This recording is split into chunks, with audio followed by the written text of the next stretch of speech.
Bonjour, aujourd'hui je vais vous présenter un cours sur le métabolisme préparé par l'atelier 4. Alors, je vais commencer d'abord par l'organisation des réactions métaboliques.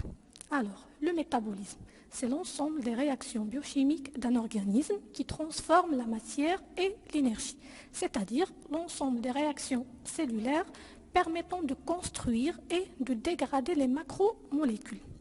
Il existe deux types de réactions métaboliques, des réactions anaboliques et des réactions cataboliques. Alors, on va voir maintenant les réactions cataboliques. Voie métabolique qui décompose des molécules complexes en molécules simples, c'est-à-dire qui permet la dégradation de molécules organiques par rupture des liens chimiques. Il nécessite la libération de l'énergie. Ainsi, il est couplé à la synthèse de l'ATP.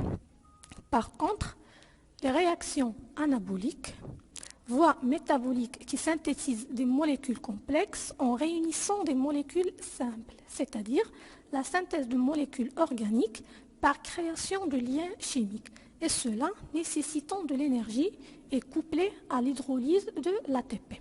Alors maintenant, on va voir à quelle catégorie appartiennent les réactions suivantes. Pour l'hydrolyse du glycogène et pour la dégradation du glucose dans la cellule par la respiration cellulaire, c'est un processus catabolique qui dégrade le glucose dans la cellule. Alors c'est un processus catabolique. Pour la synthèse des protéines et la synthèse de l'ADN sont deux processus anaboliques importants.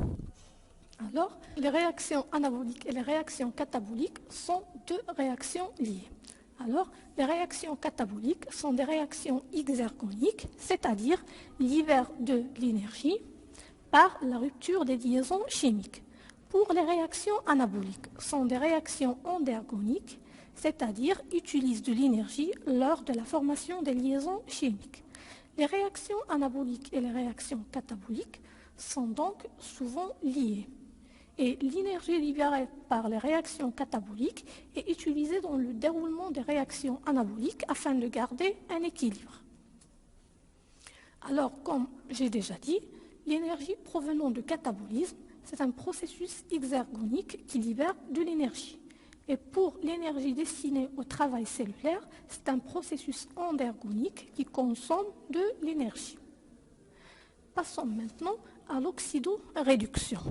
Plusieurs processus métaboliques impliquent des réactions d'oxydoréduction et cela permet le transfert d'électrons d'un donneur à un receveur. Une oxydation est une perte d'électrons et une réduction est un gain d'électrons. Et cela peut ultimement générer une libération d'énergie qui peut être conservée et utilisée sous forme d'ATP. Et merci à votre attention.